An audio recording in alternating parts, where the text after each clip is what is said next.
কোন মেয়ে যদি অন্য কোন মেয়ের সংসার নষ্ট করে, এটা খুবই গর্হিত অপরাধ, অনেক বড় অপরাধ। অনেক মহিলারা আছে যে মহিলারা অন্য মহিলাদের পিছনে লাগে। আমাদের দেশে নারী নির্যাতন পুরুষের চাইতে নারীরা বেশি করে। নারীদেরকে নির্যাতন নারীরাই। একজন বৌমা আসছে আরেক ঘরে, তার জ্বালাতনটা শ্বশুরে বেশি করে না শাশুড়ি বেশি করে, বরং শাশুড়ি ডিস্টার্ব করলে শ্বশুর বেচারা আইসা বলে থাক আরেক ঘরের মেয়ে। শাশুড়ি ধমক দিয়ে বলে তুমি যাও, বেশি কথা বলো, তুমি কি বুঝো, সব অশান্তির কারণই তো তুমি। একটা জাড়ি মেরে দেয় কি দেয় না?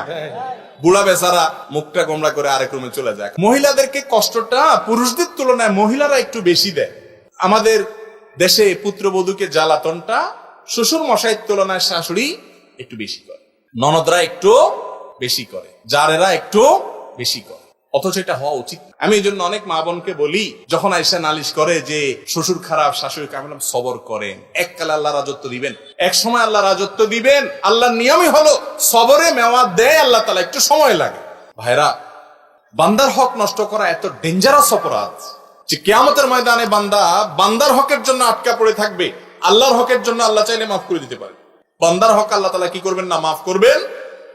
আপনি কারোর ক্ষতি করেছেন, কারোর পেছনে লেগেছেন, কাউকে কষ্ট দিয়েছেন, এই অপরাধটা আল্লাহর কোন ফরজ বিধান নষ্ট করার চাইতেও ডেঞ্জারাস এবং ভয়াবহ হতে পারে, অথচ এটাকে আমরা অপরাধও মনে করি। ভালো করে শুনে রাখেন, কারোর সংসারে আগুন ধরানো আল্লাহর জমিনে সবচেয়ে বড় পাপগুলোর মধ্যে অপরাধগুলোতে একটা অপরাধ। ইবলিস সবচেয়ে খুশি হয় এটাতে। স্বামী স্ত্রীর মধ্যে মনোমালিন্য হওয়া, দূরত্ব সৃষ্টি হওয়া, এটা এত বড় অন্যায়, এত বড় খারাপ জিনিস আল্লাহর কাছে।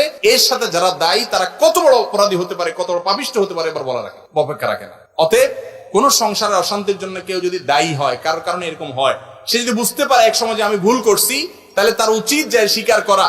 যে মেয়ের বিরুদ্ধে যাকে উস্কাই দিছে তাকে বলবে যে আমার ভুল হয়েছে, ওর আসলে দোষ নাই, এটাকে বরং ওভারকাম করতে হবে এবং তওবা করতে হবে। যার হক নষ্ট করছে তার কাছে মাপ চাইতে হবে। মাপ না চাইলে বান্দার হক নষ্টের কারণে আমলের পাহাড় নিয়ে উঠেও কিয়ামতের দিন দাঁড়িয়ে থাকতে হবে ওই মেয়ের কাছে মাপ চাওয়ার আগ পর্যন্ত যে মেয়ের সংসারে অশান্তি লাগিয়েছে। কথা কি বুঝাতে পারছি? লা তাদাবারু, তোমরা একে অন্যের পেছনে লেগো না। ওয়ালা তাহাসাদু, একে অন্যের প্রতি হিংসা করিও না। ওয়ালা তাবাগাদু, একে অন্যের প্রতি শত্রুতা করো না। ওয়া কুনু ইবাদাল্লাহি ইখওয়ানা, আল্লাহর বান্দা হয়ে থাকো, ভাই ভাই হয়ে থাকো।